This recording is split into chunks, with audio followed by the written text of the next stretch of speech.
नमस्कार दोस्तों, पेंशन बढ़ोतरी का इंतजार कर रहे लाखों सरकारी कर्मचारी और पेंशन भोगियों के लिए इस वक्त की बड़ी खबरें निकलकर सामने आ चुकी है। जी हां दोस्तों, 65 लाख पेंशन धारकों को शानदार तोहफा, साथ ही में दोस्तों एरियर का होगा भुगतान। जी हां, बड़ी खबर आप सभी के लिए आ रही है। रिटायर्ड कर्मचारियों को सम्मानजनक जीवन जीने के लिए समय पर सेवानिवृत्ति के लाभ मिलना जरूरी, इसको लेकर आप सभी के लिए बड़ी खबर आई है, जिसमें दोस्तों रिटायरमेंट बेनिफिट रोका नहीं जा सकता। कोर्ट में स्वीकार किया गया है भुगतान को लंबित करना, और साथ ही कोर्ट ने खारिज की है सरकार की दलील, 9% ब्याज के साथ भुगतान करना पड़ेगा। रिटायरमेंट बेनिफिट भुगतान करने का आदेश आप सभी के लिए जारी हो चुका है, और रिटायरमेंट कर्मचारियों को सम्मानजनक जीवन जीने के लिए पेंशन भी जरूरी बता दिया जा चुका है। इसको लेकर हाल फिलहाल में आप सभी के लिए बड़ी खबर निकलकर सामने आ चुकी है। साथ ही पंजाब और हरियाणा हाईकोर्ट की तरफ से आप सभी के लिए बड़ा और महत्वपूर्ण आदेश आया है, इसकी भी चर्चा आज की इस वीडियो के अंदर करेंगे। साथ ही साथ दोस्तों लोकसभा चुनाव 2024 को लेकर बड़ी अपडेट है। पुरानी पेंशन बहाली को लेकर फिर लामबंद हुए कर्मचारी, राजनीतिक दलों पर बड़ा दबाव। जी हां दोस्तों, इसके बारे में आज की इस वीडियो के अंदर संपूर्ण रूप से जानकारी देने वाले हैं।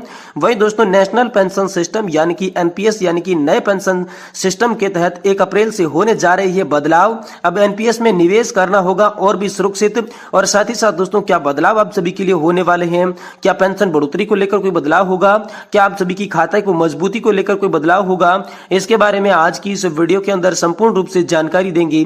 साथ ही साथ दोस्तों पेंशन धारकों और कर्मचारियों के लिए निकल कर आई आज की सभी बड़ी खबरों को इस वीडियो के माध्यम से जानने वाले हैं, जिससे दोस्तों यहां पर जो है पेंशन धारकों के लिए कोर्ट का जो बड़ा फैसला आया है इसके बारे में बात करेंगे। साथ ही 65 लाख पेंशन धारकों को क्या शानदार तोहफा दिया गया है, इसके लिए दोस्तों राष्ट्रपति के भी हस्ताक्षर 4 फैसलों को लेकर हो चुके हैं, इसके बारे में भी आज की इस वीडियो के अंदर बात करेंगे।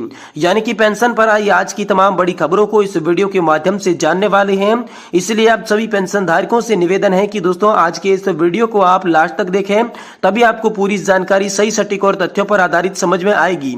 दोस्तों अगर आप आधी अधूरी वीडियो को देखते हैं तो आपको जानकारी समझ में नहीं आएगी, इसलिए पूरा वीडियो जरूर देखें। साथ ही दोस्तों आज की वीडियो में दी गई अपडेट आपको पसंद आ रही हो तो दोस्तों वीडियो को लाइक कर दें, और हमारे चैनल पर पहली बार अगर आपने विजिट किया है, हमारी वीडियो को पहली बार देख रहे हैं, तो दोस्तों चैनल को सब्सक्राइब करके घंटे के बटन को जरूर दबा दीजिए।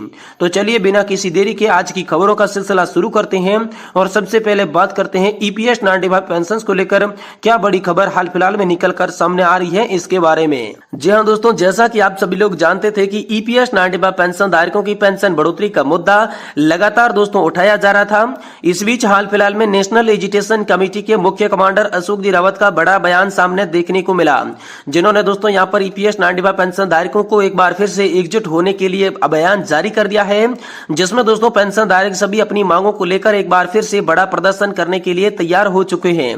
नेशनल एजुकेशन कमेटी पिछले 7 से 8 सालों से लगातार पेंशन धारकों की 4 सूत्रीय मांगे, जिसमें कि 7,500 प्लस डीए की पेंशन दी जाए, साथ ही साथ फ्री मेडिकल की सुविधा हस्बैंड एंड वाइफ को दी जाए, और उच्च पेंशन का जो सभी के लिए विकल्प है, सुप्रीम कोर्ट का जो आदेश आया था उसे सुचारू रूप से लागू किया जाए, और जो ईपीएस 95 पेंशन धारक जो है दायरे में नहीं आते उन्हें पोस्ट फैक्टो मेंबर बना के ईपीएस पेंशन के दायरे में लाया जाए।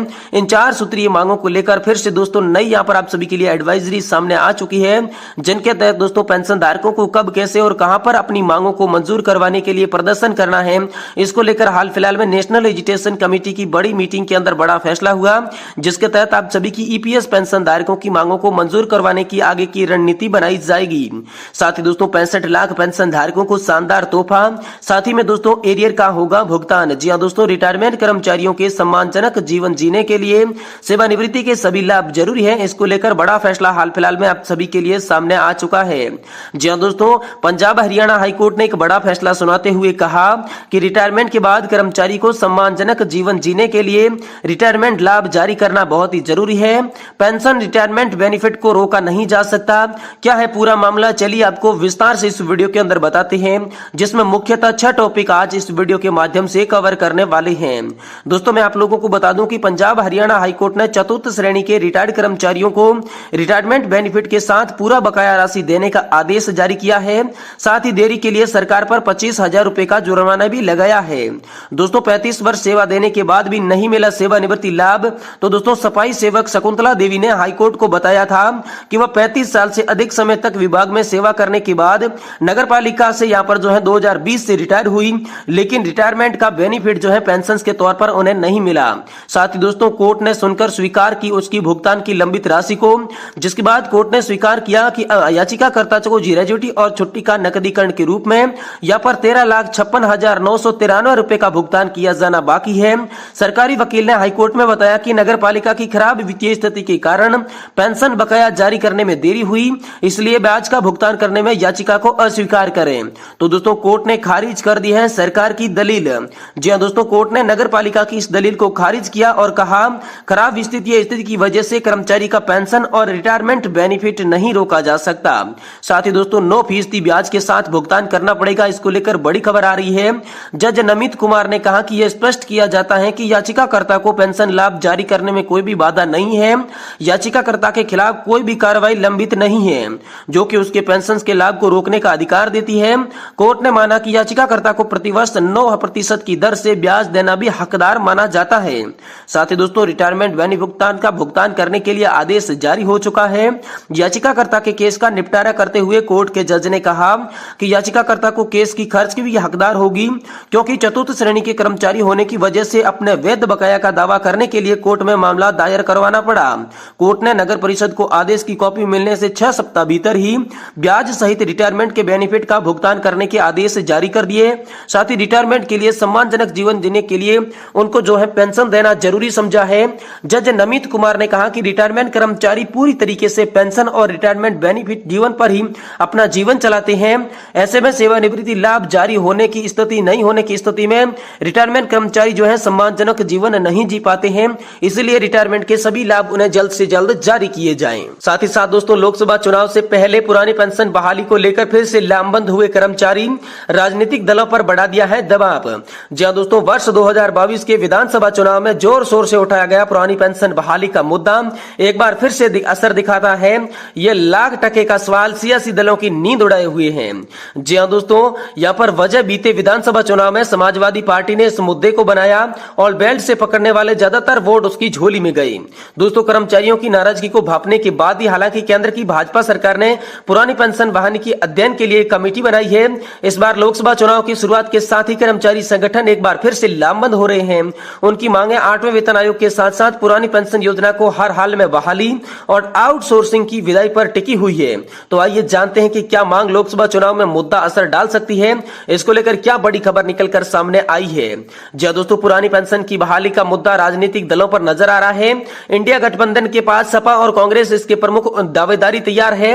राहुल गांधी कई बार अपनी न्याय यात्रा में इस मुद्दे को पुनर्स्थित उठा चुके हैं। वही भाजपा भी इस मुद्दे को अपना दूर नहीं कर पा रही है। केंद्र सरकार द्वारा इस पर विचार करने के लिए कमेटी सुझाव और प्रस्ताव मिले हैं, उस अध्ययन करते हुए जुटी है। कुल मिलाकर ये चुनाव कर्मचारियों के नजरिए से आशा की एक किरण के रूप में है।